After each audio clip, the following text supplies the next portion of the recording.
Jedediah Stone watched the sky curdle.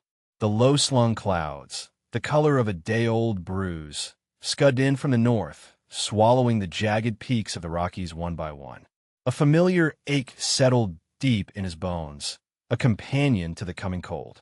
It was the kind of storm that gnawed at a man, that found the smallest cracks in a cabin's chinking and whispered of loneliness through the night. He preferred it that way.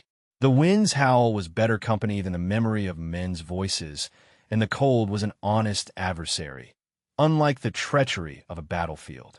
He ran a calloused hand over the smooth stock of his rifle, its weight a comfort against his shoulder. His cabin, nestled in a high mountain meadow, was a fortress built of solitude, each log hewn and placed with the deliberate intention of keeping the world out. He had enough wood stacked to last until the spring thaw, salted pork hanging from the rafters, and sacks of flour and beans that would see him through the darkest months. But his coffee was running low, and the thought of facing a blizzard without its bitter warmth was a small misery he was unwilling to endure. It meant a trip to Silver Creek, a place he avoided with a dedication bordering on religious fervor. The town was a collection of noise and need, of people whose lives were tangled together in a way he no longer understood or desired. But coffee was a necessity, a ritual that anchored his long, silent days. He pulled on his heavy sheepskin coat, the worn wool smelling of pine smoke in winter, and settled his hat low on his brow. The world outside his door could have what was left of him, but it would have to take it on his terms, quickly, and with as few words as possible. His horse, a sturdy gray gelding named Ghost, snorted a plume of steam into the frigid air as Jed cinched the saddle.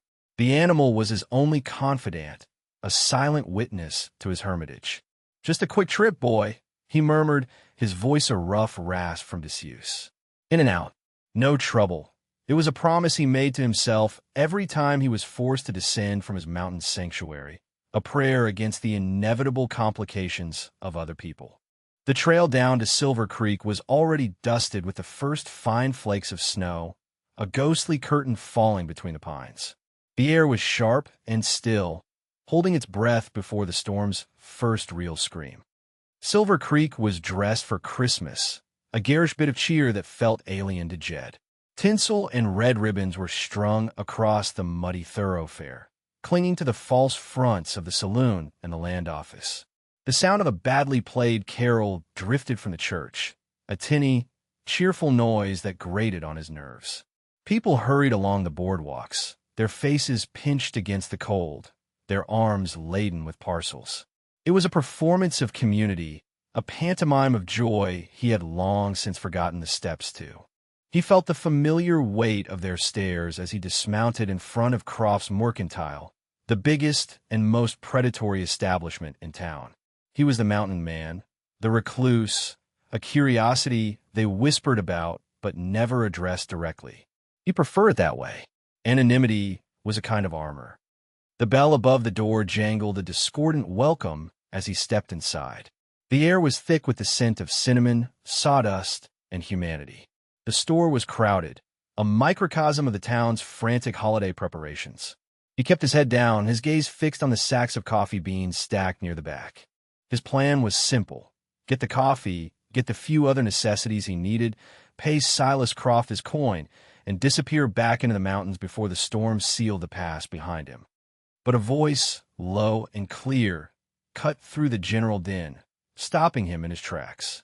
"Mr. Croft, I assure you, the bank draft will be here any day."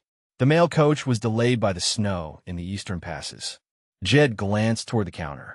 A woman stood there, her back straight as a rifle barrel, but he could see the slight tremor in the hand she had clasped before her. She was dressed neatly, but her coat was too thin for a Colorado winter, the fabric worn at the cuffs. Her hair was the color of dark honey, pinned up in a simple twist that had begun to come undone, soft tendrils framing a pale, proud face. Silas Croft, a man whose girth was matched only by his greed, leaned over the counter, a smug smile playing on his thick lips. He was the town Scrooge, a man who measured worth in coin and found most people wanting. "Assurances don't fill my ledger, Miss Mayhew," he said, his voice loud enough for half the store to hear. He was making a spectacle of her, enjoying it. Your credit has run out. The room you rent is 2 weeks behind. Now you stand here asking for more. It is just a few essentials, sir, she replied, her voice retaining its composure, though Jed could hear the strain beneath it.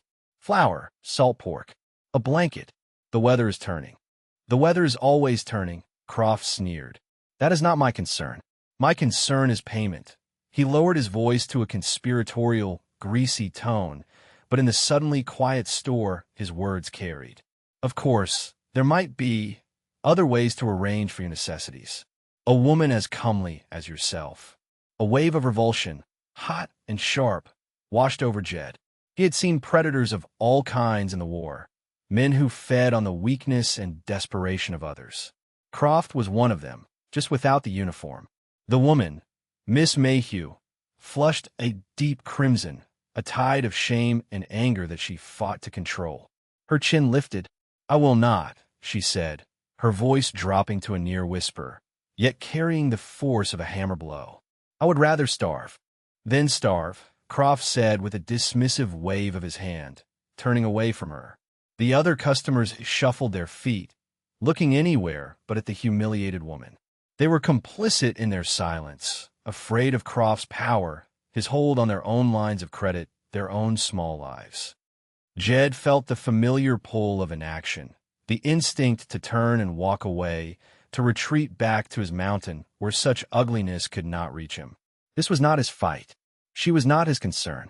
He had spent years cauterizing the part of himself that cared about the plight of strangers. It was a wound that never truly healed, and letting it open again was a risk he could not afford. He took a step toward the back of the store, toward the coffee, his jaw tight. But he could not unsee the quiet dignity in her posture, the defiant set of her shoulders as she prepared to walk out into the coming storm with nothing. He could not unhear the quiet fury in her voice. It reminded him of something he thought he had buried on a field in Virginia, a belief that some lines should not be crossed, that some cruelties demanded a response. His carefully constructed wall of solitude trembled, and a single crack appeared. He turned back, his boots heavy on the plank floor. He walked to the counter, his shadow falling over the pile of goods she had been forced to abandon. A small sack of flour, a slab of salt pork, a thick wool blanket, a small bag of coffee. He ignored Croft's surprised look and addressed the woman directly. Her eyes, the color of a stormy sky, were filled with a misery so profound it stole his breath, yet they held no tears. He pushed the items toward her side of the counter. Then he reached into his coat, his hand closing around the small leather pouch that held his coin. It was more than he liked to spend, more than he had planned, but the thought of his warm cabin, his coffee, while she faced the blizzard with an empty stomach, was a bitterness he could not swallow. He dropped a heavy gold eagle on the polished wood. The sound was a sharp, final crack in the store's suffocating silence. Croft's eyes widened, his greed overriding his surprise. Jed looked at the woman. Her face was a mask of confusion, her pride warring with a desperate, burgeoning hope. He gave her a slight, almost imperceptible nod, a gesture that he hoped conveyed what he could not say, that this was not charity, but an act of simple decency in a world that had too little of it. He gathered the items into a burlap sack, his own need for coffee forgotten in the moment. He pushed the sack gently into her hands. Her fingers brushed his, and a jolt, unexpected and warm, shot up his arm. He pulled his hand back as if burned. He turned his gaze back to Croft, who was still staring at the gold coin. That should cover it, Jed said, his voice low and cold. And a bit more besides. He paused, then looked back at the woman, whose eyes were now fixed on his face, searching for an explanation he would not give. The festive ribbons and the tinny music of the town seemed a world away. There was only the quiet space between them, the falling snow outside, and the silent understanding of a shared, desperate moment. He felt an uncharacteristic urge to offer some small comfort, some word to cut the chill of her humiliation. He tipped his hat, a gesture more automatic than intended. "Merry Christmas, darling," he said, the unfamiliar endearment feeling foreign on his tongue. And with that, he turned and walked out of the store, the bell jangling his departure, leaving behind the warmth, the whispers, and the woman holding his offering in the heart of the storm. Clara Mayhew stood frozen, the rough burlap sack clutched in her hands. The weight of it was real, solid. Flour, salt pork, coffee, a thick, warm blanket. The coin still gleamed on the counter, an impossible sun in the dim light of the mercantile. The man was gone, vanished back into the swirling snow as quickly as he had appeared. "Merry Christmas, darling." The words echoed in the stunned silence of the store, a rough, low murmur that had somehow been both a shield and a comfort. She did not know his name. She had only seen a tall, broad-shouldered man in a worn sheepskin coat, his face shadowed by the brim of his hat. He moved with a quiet economy, a stillness that seemed to absorb the noise around him. But it was his eyes she remembered. For a brief moment, when he had looked at her, she had seen something beyond pity. It was a flicker of recognition, a shared understanding of hardship that had passed between them without a word. Silas Croft finally broke the spell, snatching the coin from the counter as if afraid it might disappear.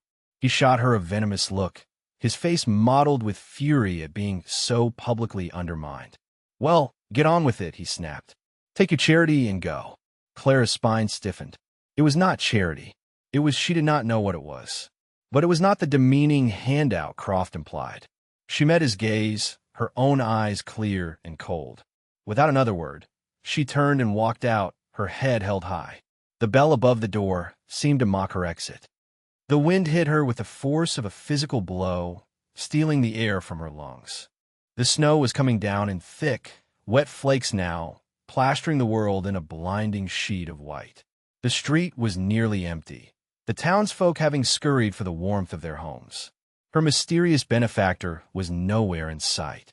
He and his gray horse had been swallowed by the blizzard. She clutched the sack to her chest, the meager warmth of the blanket inside a small comfort against the biting cold. She had a reprieve, but she was still homeless. Croft owned the boarding house, and she knew without a doubt that her belongings would be on the street by now, if they had not been confiscated entirely. She had nowhere to go. She started walking, her direction aimless, her mind a numb buzz of panic and gratitude. The town of Silver Creek, which had once seemed a beacon of hope, a place for a new start, now felt like a cage whose walls were closing in. Back east, she had been a respected teacher, daughter of a professor. She had books and a small inheritance, a life of quiet purpose. But her parents' sudden death from influenza, followed by the duplicitous actions of a cousin who had stolen her inheritance, had left her with nothing but a train ticket west and a promise of a teaching position that had evaporated upon her arrival. She had been living on fumes for weeks, her pride the only thing keeping her from utter despair. Today, even that had been stripped away. A gust of wind tore at her thin coat, and she stumbled, the sack feeling impossibly heavy. The cold was seeping into her bones, a deep, relentless chill. This was how it ended, she thought with a strange sense of detachment. Not with a bang, but with a whimper, frozen in the street of a town that did not want her, clutching a sack of groceries paid for by a stranger. "Mom!" The voice was the same low rumble she had heard in the store. She looked up, her vision blurred by the snow. The man on the gray horse was there, not 10 feet away, a ghost emerging from the white chaos. He had dismounted and was holding the reins, his expression unreadable. "You have no place to go," he stated. It was not a question. Clara shook her head, unable to form words. Her teeth were chattering too hard. He was silent for a long moment, his gaze sweeping over the deserted street, the darkening sky. She could see the conflict in his face, the deep reluctance warring with whatever code of honor had made him act in the first place. He was a man who treasured his solitude. She could feel it radiating from him like cold from a glacier. The last thing he wanted was a stray woman to care for. "The storm's closing the pass," he said finally, his voice rough. "You'll not survive the night out here." He sighed, a sound of profound resignation, a puff of white in the frigid air. "My cabin is a few miles up. It is warm. You can stay until the storm passes. It was an offer born of necessity, not kindness, and she knew it. But it was also a lifeline. Her pride screamed at her to refuse, to not be a further burden on this man who had already done so much. But the cold was a more persuasive argument. Survival was a humbling business. She began, her voice cracking. I have no way to repay you. I am not asking for repayment, he said, his tone clipped. I'm offering you shelter from a blizzard. Nothing more. He extended a hand. Cool me. We need to leave before the trail is lost completely. Clara hesitated for only a second longer. Then she placed her numb fingers in his gloved hand. His grip was firm, steady, and inexplicably safe. With a strength that surprised her, he swung her up onto the saddle in front of him, then mounted smoothly behind her. He took the sack of supplies and tied it to the saddle horn. Hold on, he ordered, his voice close to her ear. He wrapped one arm around her waist to steady her, a solid, impersonal weight. The heat from his body was a shocking, welcome intrusion against the cold that had permeated her own. She was pressed against the hard wall of his chest, the scent of pine and cold leather filling her senses. The horse moved forward, and the last lights of Silver Creek were quickly devoured by the snowstorm. They were alone, two strangers riding into a world of white, bound together by a single act of reluctant decency. The ride to his cabin was a silent battle against the elements. The wind howled like a wounded animal, and the snow was a physical presence, stinging their faces and blinding them to anything beyond the next few feet. Jedediah navigated by instinct, his knowledge of the mountain terrain absolute. He felt the woman in front of him shivering, a constant, fine tremor that even the thickness of their coats could not hide. She was small against him, yet she did not complain. She held herself straight, her hands gripping the saddle horn, a small, stubborn point of resilience in the face of the storm's fury. He fought against a strange, unwelcome feeling of protectiveness. He had brought her into his world, his solitude, and the responsibility for her safety now rested squarely on his shoulders. It was a weight he had not sought, a complication he had actively avoided for years. His life was a carefully constructed fortress, and he had just willingly opened the gate to a stranger. He told himself it was only for a few days, until the storm passed. Then she would be on her way, and he could return to the quiet order of his life. But a part of him, a part he had long thought dead, knew it was not that simple. When the dark shape of his cabin finally emerged from the swirling white, he felt a profound sense of relief. It was not a home, not in the way other people understood the word. It was a shelter, a bulwark, sturdy, simple, and empty of everything but his own presence. He slid from the saddle and lifted her down. Her legs were stiff from the cold, and she stumbled against him. He steadied her, his hands on her arms, and for a moment he was acutely aware of her fragility. She was all sharp angles and shivering resolve. "We are here," he said, his voice unnecessarily loud against the wind. He pushed open the heavy plank door and guided her inside, into the darkness. He fumbled for the lantern on the table, his fingers stiff and cold. The flint scraped, a spark caught, and a warm, golden light bloomed, pushing back the shadows. The cabin was a single room, dominated by a large stone fireplace where embers still glowed faintly. A rough-hewn table and two chairs stood in the center. A narrow cot was pushed against one wall, and shelves holding a few books and basic provisions lined another. It was meticulously clean, obsessively ordered.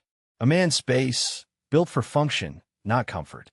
Clara stood just inside the door, dripping melted snow onto the floorboards, taking it all in.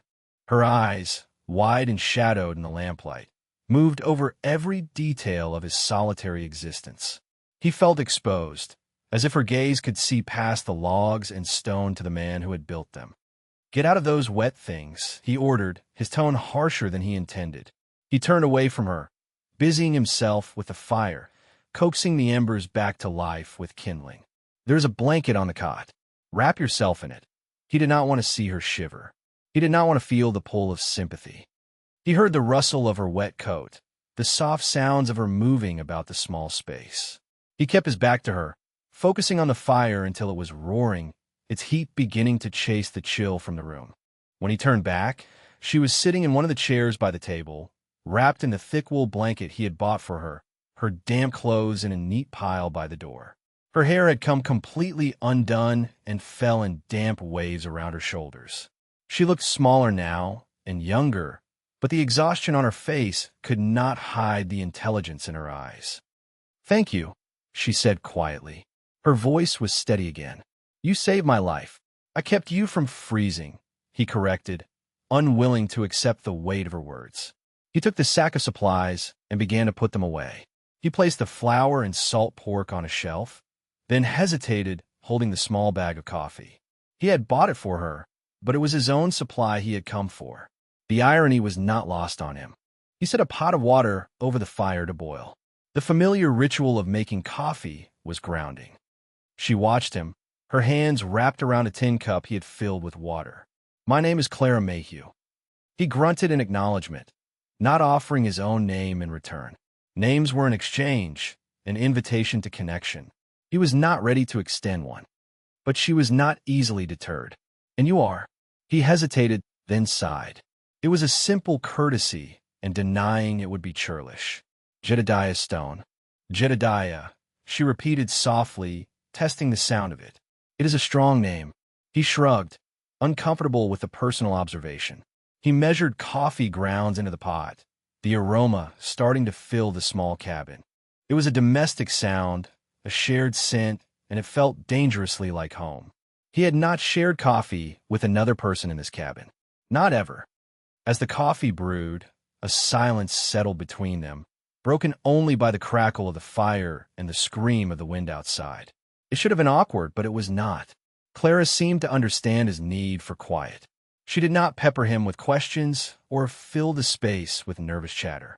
She simply sat, wrapped in her blanket, and watched the fire, her presence a quiet, unassuming fact in the middle of his ordered world. When the coffee was ready, he poured 2 cups, the dark liquid steaming in the tin mugs. He set one on the table in front of her. She looked up, her expression a mixture of surprise and gratitude. "I did not realize you had bought coffee as well," she said. "It is a necessity," he replied gruffly, taking the other chair. He cradled his own cup, the heat seeping into his hands. They drank in silence. The coffee was strong and black, and it chased away the last of the deep-seated cold. It was, he had to admit, better than drinking it alone. He watched her over the rim of his cup. In the firelight, he could see the fine lines of exhaustion around her eyes, but also the strength in the set of her jaw. She had faced public humiliation and the threat of freezing to death. Yet here she sat, composed and dignified. She was not what he had expected. He had assumed women from the East were fragile, helpless creatures, unsuited to the harsh realities of this land. But Clara Mayhew possessed a core of steel. "I will not be a burden, Mr. Stone," she said, as if reading his thoughts. "I can cook, I can mend. I will earn my keep until the storm passes." "There is no need," he said. "There is every need," she countered, her gaze direct and unwavering. "I do not accept charity, and I will not be a helpless guest. I will contribute." Her insistence surprised him. It was a declaration of independence, a refusal to be seen as a victim. It was, he realized with a jolt, something he respected. He looked at the worn state of his own shirt, the tear near the cuff he had been ignoring for weeks. He looked at the remaining supplies, knowing he could stretch them, but that a skilled hand could make them into something more than mere sustenance. He gave a short, sharp nod. "As you wish." She accepted his surrender with a small, grateful smile that transformed her face, softening the harsh lines of worry. It was a startlingly beautiful smile, and it sent another unwelcome jolt through him. He looked away, back into the depths of the fire, his fortress walls feeling thinner and more fragile than ever before. The storm raged outside, trapping them together, but Jedediah had the sinking feeling that the Real storm was just beginning, right here inside the 4 walls of his cabin. The blizzard did not relent. For 3 days, The world outside was an undifferentiated fury of wind and white. The cabin became their entire universe, a small, warm island in a sea of ice. A routine, unspoken and unnegotiated, quickly established itself between them. Jedediah would rise before dawn, his movements quiet so as not to wake her, where she slept on a pallet of furs he had made for her by the fire. He would tend a ghost in the small, sturdy lean-to, chop wood, and haul water, his body welcoming the familiar, punishing labor that kept his mind from wandering. When he returned, the cabin would be filled with the scent of coffee and frying salt pork. Clara would be awake, dressed in a spare shirt of his that she had found and belted with a piece of rope, the sleeves rolled up to her elbows. It was far too big for her, yet she wore it with an odd grace. She was, as she had promised, no burden. She took his meager supplies and transformed them. The salt pork and flour became savory biscuits. The dried beans became a thick, hearty stew. She was resourceful and efficient, her movements around the small cabin as economical and purposeful as his own. She found his neglected mending kit and, without asking, repaired the tear in his shirt, her stitches small and even.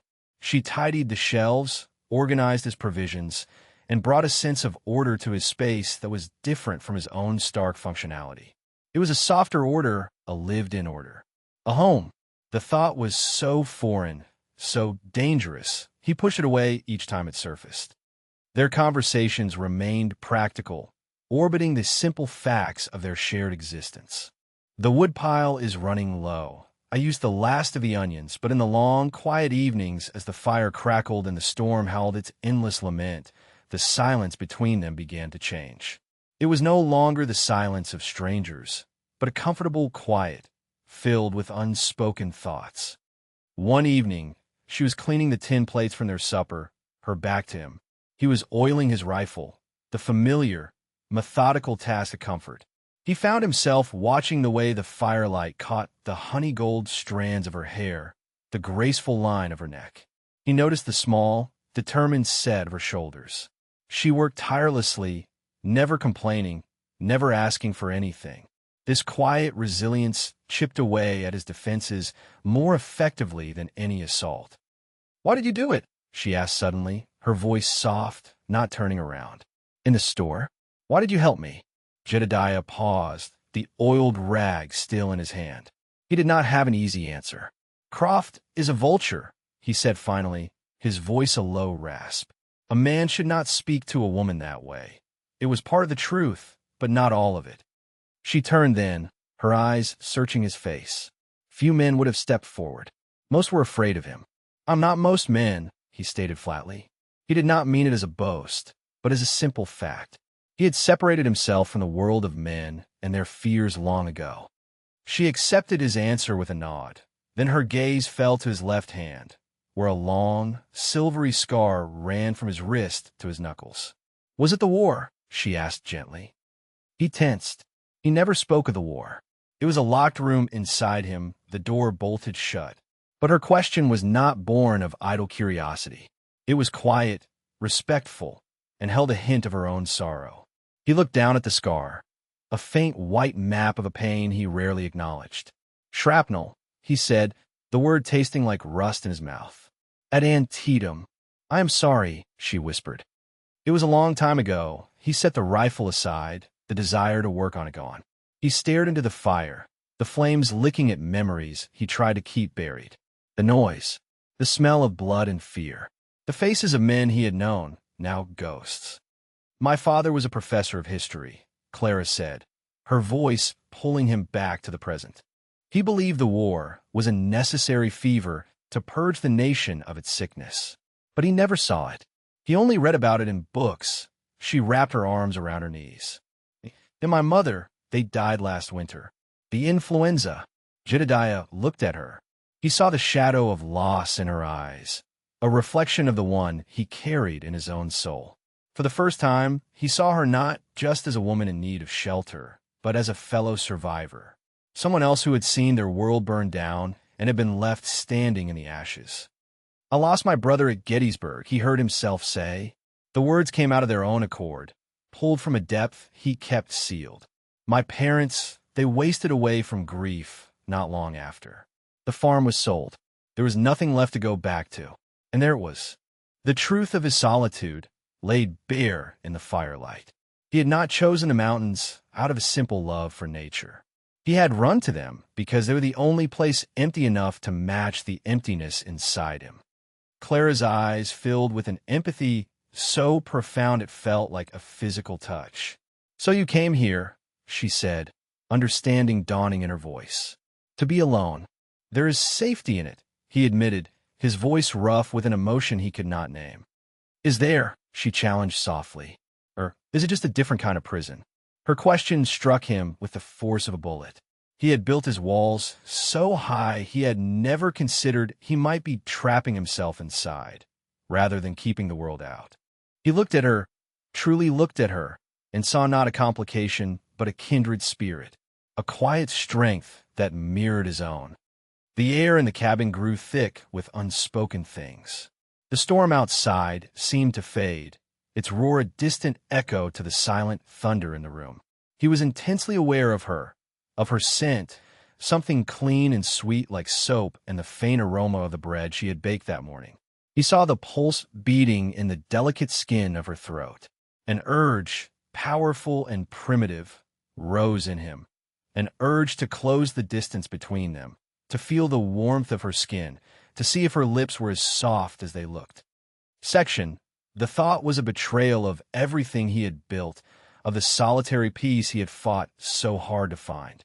He stood up abruptly, the legs of his chair scraping loudly on the floor. "The fire needs more wood," he muttered, turning his back on her, on the dangerous warmth in her eyes. He fled to the woodpile outside, the biting wind a welcome shock to his system. He worked furiously, splitting logs with a savage energy, the rhythmic thud of the axe a punishment for his weakness. He was a fool. He had let her in, not just into his cabin, but under his skin. Her presence was a constant, low-grade fever, disrupting the cold, clean lines of his existence. He felt his control slipping, his carefully constructed emotional numbness thawing into something terrifyingly alive. He wanted her. The admission was a brand on his soul. And he knew, with a certainty that chilled him more than the blizzard, that wanting her was the most dangerous thing he had ever done. When a storm finally broke on the fourth morning, the world was reborn in a pristine, blinding expanse of white. The silence was absolute, profound. Jedediah stood at the door of his cabin, watching the sun glint off the snow-laden pines. The air was clean and sharp, scrubbed free of the storm's fury. The pass would be clear enough to travel by midday. Clara could leave. He could have his solitude back. The thought should have brought relief. Instead, a hollow ache opened in his chest. Clara stood beside him, wrapped in her blanket, her breath a small white cloud in the frigid air. "It is beautiful," she whispered, her voice filled with awe. He only grunted in response, his eyes on the trail that led back down to Silver Creek, back to her uncertain future and his certain loneliness. The past few days felt like a dream, an impossible interlude of warmth and companionship in his long, cold life. Now, the dream was ending. "I will ride to town," he announced, his voice flat. "See what the conditions are. Get news, and see if Silas Croft had forgotten about her," a thought he did not voice. She nodded, her expression unreadable. "Be careful, Jedediah." The use of his first name, so natural on her lips, was a small, sharp pain. He saddled Ghost and rode out, the crunch of the horse's hooves in the fresh snow the only sound in the vast stillness. He did not look back. Silver Creek was slowly digging itself out. Men were shoveling paths along the boardwalk, their voices loud in the clean air. Jedediah tied Ghost to the rail in front of the sheriff's office and went inside. Sheriff Brody, a man whose face was a roadmap of hard years and harder fights, looked up from his desk. He and Jed had served in the same company during the war, a bond of shared hell that superseded the need for frequent conversation. "Stone," Brody said, his voice a gravelly welcome. "Figured that storm would keep you holed up. You look different." Jed ignored the comment. "What is the news?" Brody leaned back in his chair, his eyes shrewd. Not much. Mail's held up, but Silas Croft has been running his mouth, spreading some ugly talk about that teacher, Miss Mayhew, saying she ran off with a half-wild mountain man to avoid paying her debts, painting her as a woman of low character. A cold, hard fury settled in Jed's gut. Croft was not just content with humiliating her. He was determined to destroy her reputation, her only real currency in a town like this. "He is a liar," Jed said, his voice dangerously quiet. "I know that," Brody said, nodding. "And you know that. But folks in this town are bored. They like a good story, true or not." He paused, studying Jed's face. "Is she with you?" "I brought her to my cabin to wait out the storm," Jed confirmed. "She would have frozen in the street after Croft threw her out." "I figured as much," the sheriff sighed. "Croft got influence, Jed. He can make it so she cannot get a room, a meal, or a moment's peace in this town. He is a vindictive old goat."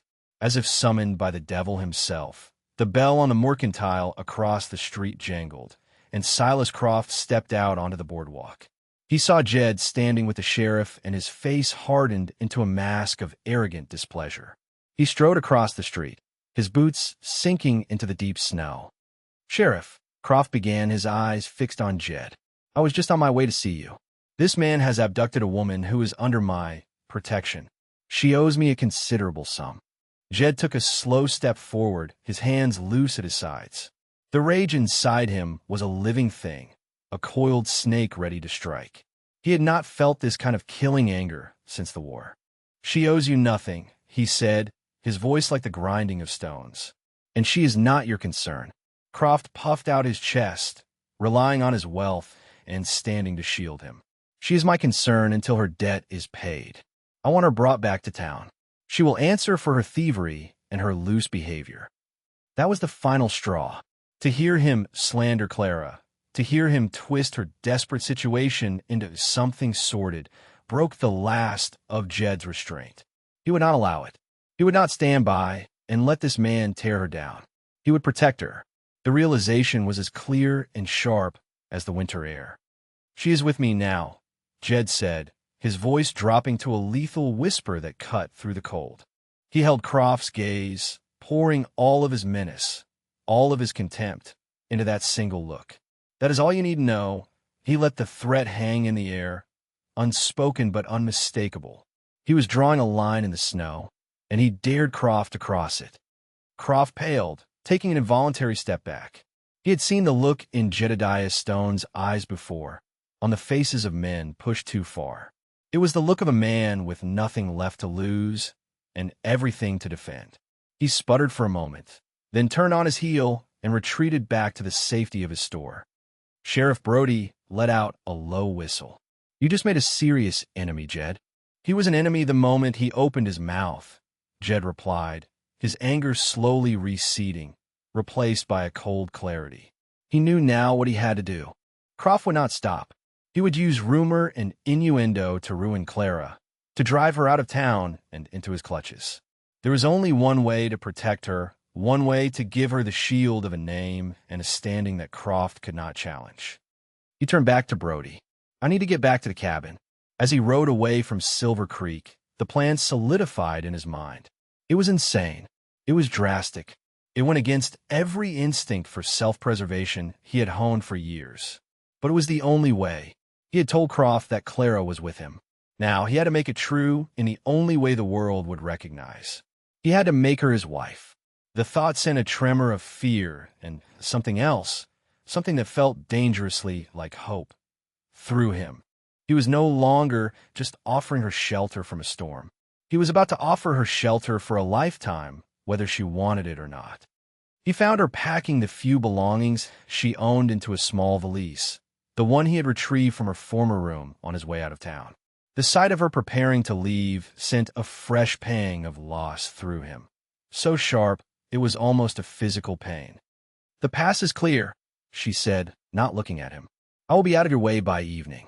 "I cannot thank you enough for your kindness, Jedediah." "You are not going anywhere," he said, his voice harsher than he intended. She looked up, startled. "What?" "But I cannot stay here. I cannot impose on you any longer." He walked over to the table and laid it all out for her, his words stark and practical. He told her about Croft, about the rumors he was spreading, about the confrontation in the street. He watched her face fall, the hope that had begun to dawn there extinguished by the grim reality of her situation.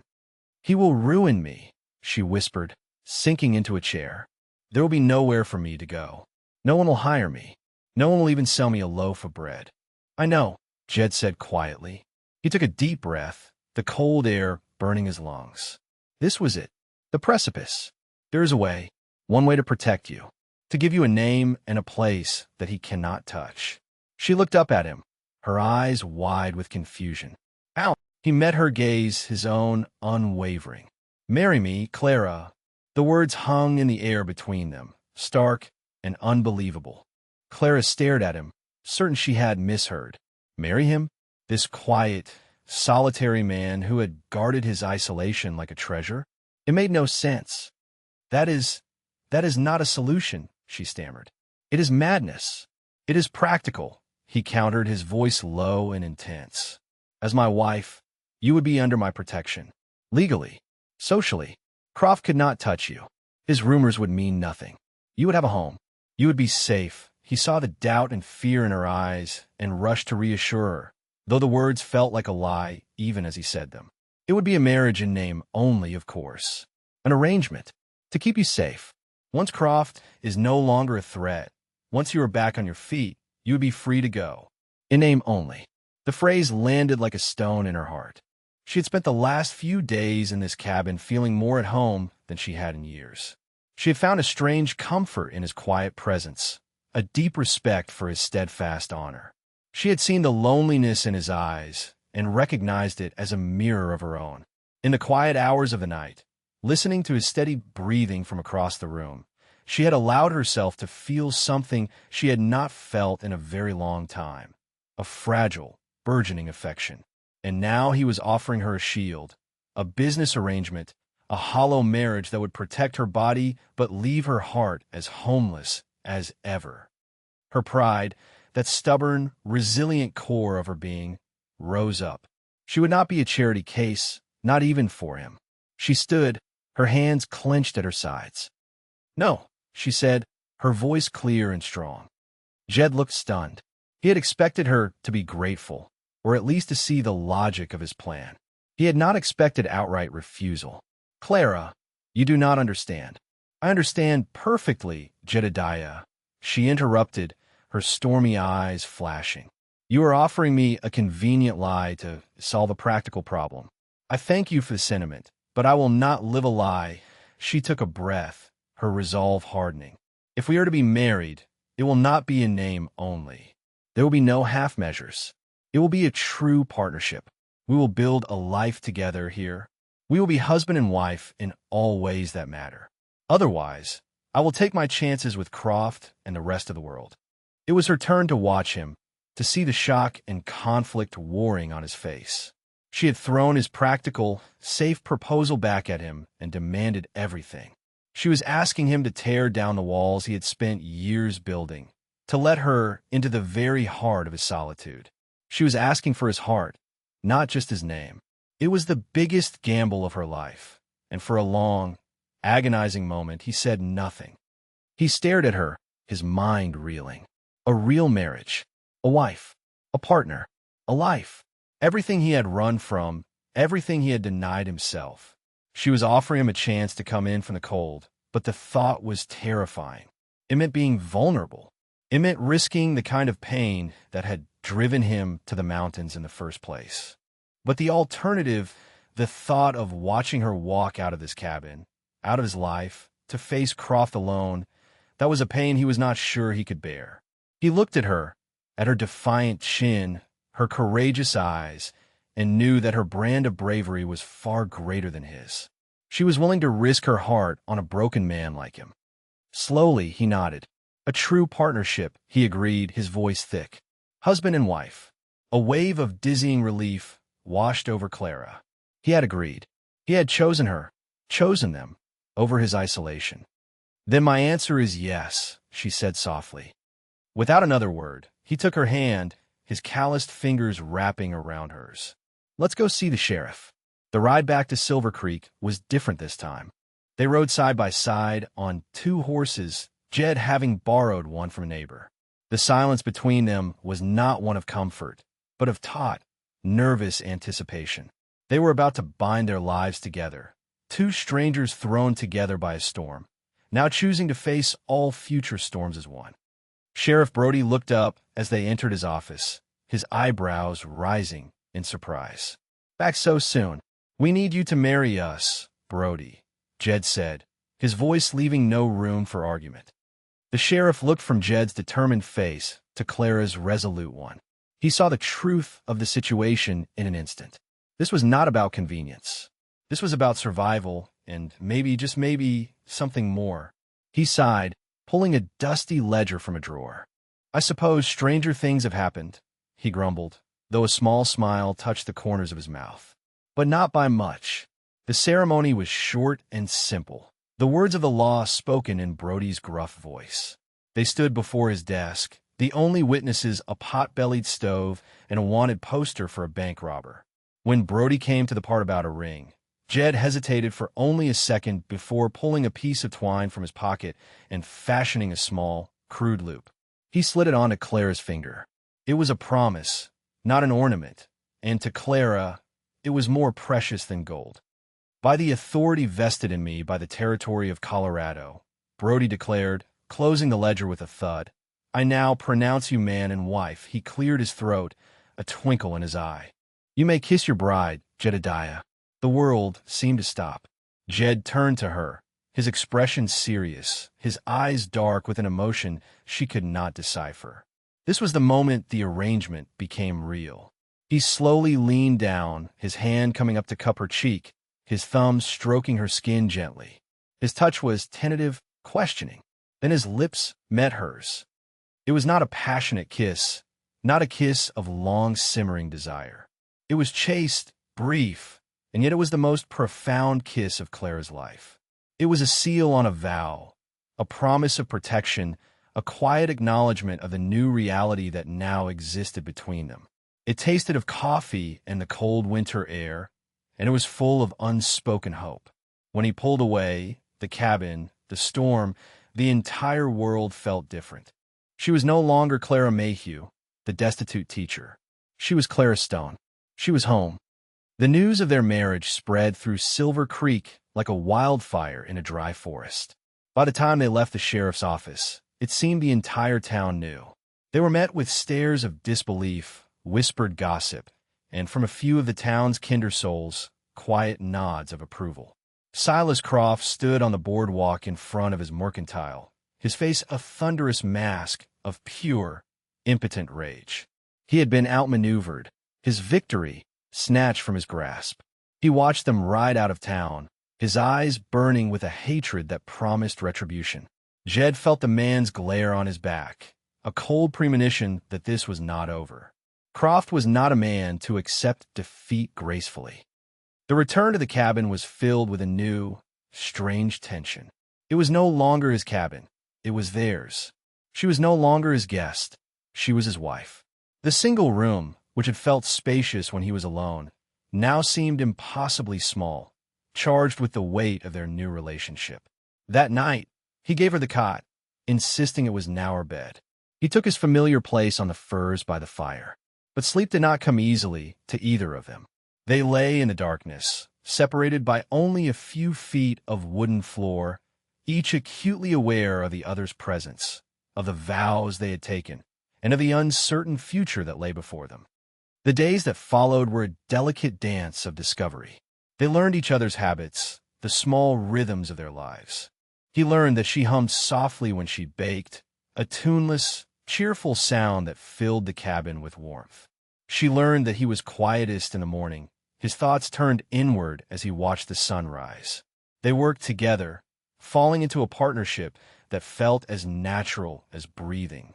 They expanded the lean-to for the second horse, their hands often brushing as they passed tools back and forth. Each accidental touch was a spark, a reminder of the unspoken intimacy that lay between them. But the specter of Silas Croft loomed over their fragile peace. Jedediah knew the man was biding his time, waiting for an opportunity to strike back. He became more vigilant, his rifle never far from his hand when he worked outside. He taught Clara how to load and fire the spare shotgun, his hands guiding hers, his body close behind her as he showed her how to brace it against her shoulder. The lesson was practical, born of a grim necessity, but the proximity was electric, leaving them both flustered and breathless. The attack came a week later, on a moonless, starless night. The first warning was a frantic whinny from Ghost in the lean-to. Jed was out of his bedroll in an instant, rifle in hand. "Stay down," he commanded Clara, his voice a low, urgent whisper. He moved to the window, peering through a crack in the shutter. 3 figures on horseback were approaching, their forms dark silhouettes against the snow. One was bulky, shaped like Croft. The other 2 were wiry and moved with the predatory slouch of hired guns. A torch flared to life, its orange light dancing menacingly, casting long, distorted shadows. They meant to burn them out. "Croft," Jed breathed, his voice grim. Clara did not stay down.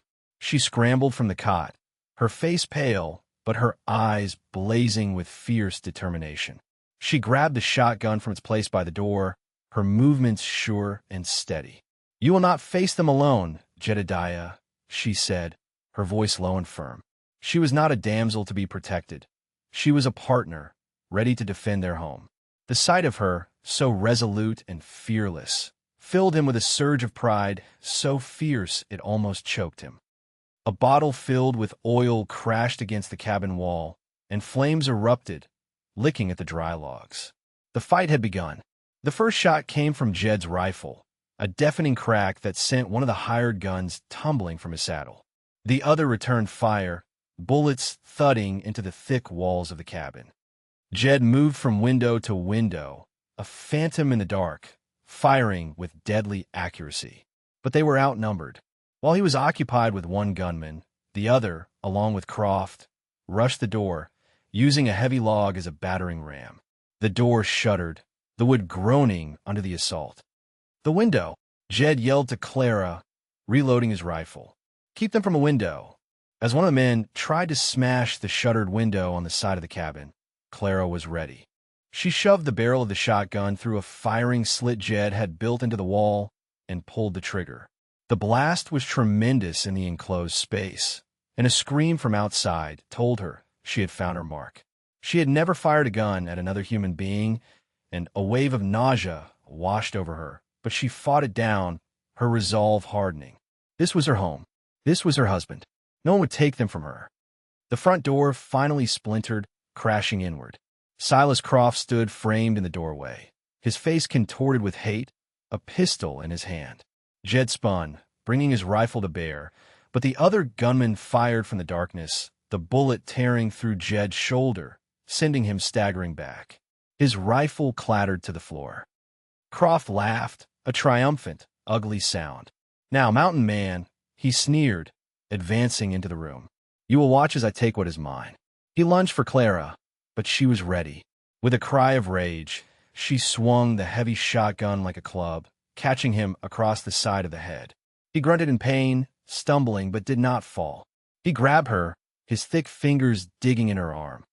At that moment, as all seemed lost, another shot rang out, this one from outside.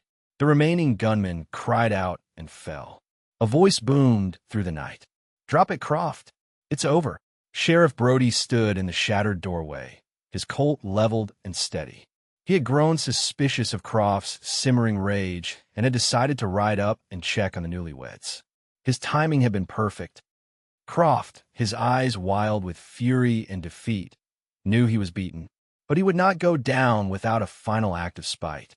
He shoved Clara away and turned his pistol not on the sheriff, but on Jed, who was struggling to rise, his left arm useless.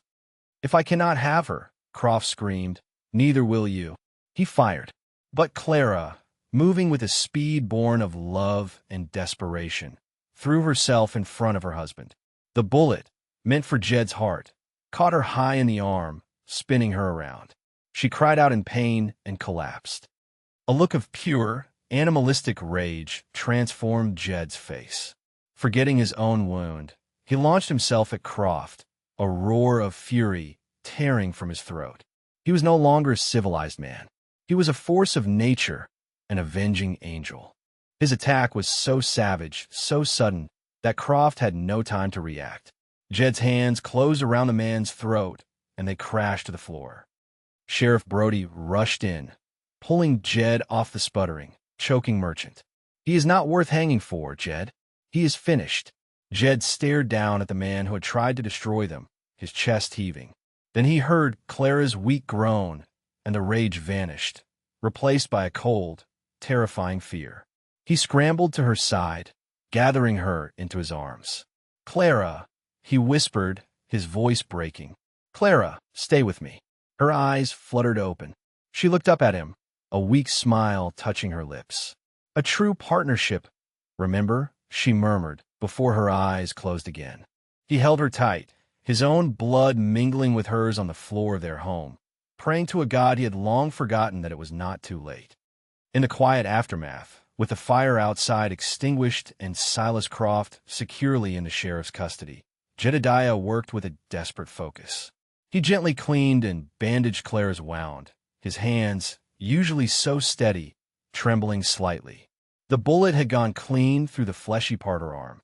It was painful, but not life-threatening. His own shoulder throbbed, a deep, burning ache, but he ignored it. The only pain that mattered was hers. Sheriff Brody helped him right the furniture and nail a blanket over the broken doorway. "He will hang for this," Brody said, his voice grim. "Attempted murder, arson. He will not be troubling you again." Jed only nodded, his attention fixed on Clara, who was now resting on the cot, pale but conscious. After Brody left, a profound silence descended on the cabin, broken only by the crackling of the fire. The adrenaline of the fight had faded, leaving behind an exhaustion that was bone-deep. But beneath the exhaustion, something new and powerful was taking root in Jed's heart. The terror of almost losing her had shattered the last of his emotional defenses. The walls were gone, reduced to rubble. He sat in the chair beside her cot, watching her breathe. He had built this life of solitude to protect himself from loss, yet he had almost lost the most important thing that had ever entered it. His logic had been flawed. True strength was not found in isolation. It was found in the courage to connect, to protect, to love. "Jedediah," she whispered, her eyes opening. He took her hand, his touch infinitely gentle. "I am here." "You are hurt," she said, her gaze falling to the blood-soaked bandage on his shoulder. "It is nothing," he squeezed her hand. "Clara, why did you do it? Why did you step in front of me?" A faint smile touched her lips. "Because my life would not be worth living without you in it." Her words were a simple, profound truth that landed in the center of his soul. All pretense of an arrangement, of a marriage of convenience, was burned away in the fire and the fear of the night. "I love you, Clara," he said, the words feeling both terrifying and liberating. "When I thought I had lost you, it was worse than any battlefield. It was worse than anything." Tears welled in her eyes, tears of relief and joy. "And I love you, Jedediah Stone. I think I have from the moment you stood up for me in that store." He leaned down and kissed her, a kiss that was no longer chaste or hesitant. It was a kiss of desperation and gratitude, of promises made and futures claimed. It was the kiss of a man who had finally, after a long and lonely war, found his way home. They talked for hours, their voices low in the firelight, planning a future that was no longer a hypothetical arrangement, but a shared, tangible dream. They would rebuild the door, stronger this time. They would expand the cabin come spring. They would raise horses, and maybe, one day, children whose laughter would fill the quiet spaces. 7 years later, the cabin was no longer a cabin. It was the heart of a thriving ranch house, with 2 new wings built from sturdy pine and river stone. The lean-to had been replaced by a large, well-built barn, and a herd of fine horses grazed peacefully in the high mountain meadow. The land was the same, but it was no longer a place of exile. It was a sanctuary, a home filled with life and warmth. It was Christmas Eve. A gentle snow was falling, blanketing the world in a soft, peaceful white. Inside, the house was filled with the scent of roasting goose and gingerbread. A fire roared in the hearth, its light dancing on the faces of the family gathered around it. Jedediah sat in a large, comfortable chair he had built himself, a sleeping 5-year-old boy with his father's dark hair and his mother's stormy eyes curled in his lap. Clara sat opposite him, her own hand resting on the gentle swell of her belly, another child on the way. The lines of hardship had softened on her face, replaced by a deep, abiding contentment. She had started a small school in one of the new rooms of the house, teaching the children from the surrounding homesteads how to read and write. She was no longer just a wife. She was a respected pillar of their small, growing community. Later that evening, after their son was tucked into bed, Jed and Clara stood on the covered porch, watching the snow fall. The world was quiet, hushed, and perfect. Jed reached into his coat pocket and pulled out a small, cloth-wrapped object. "I made something for you," he said, his voice the same low rumble she had loved from the very beginning. She unwrapped it carefully. Inside was a comb, exquisitely carved from a piece of cherry wood. It was smooth and warm to the touch, and carved into the top was a single, perfect snowflake. It was a tender, thoughtful gesture, a testament to the quiet, observant love he held for her.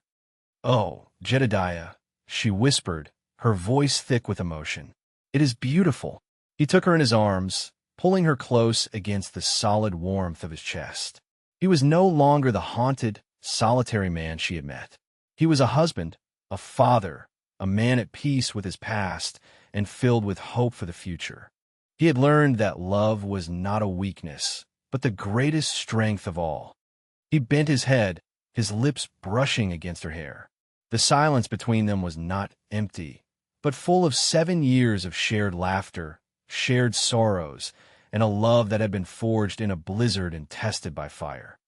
"Merry Christmas, darling," he murmured against her ear, the words no longer a stranger's kindness, but a husband's deep and enduring promise.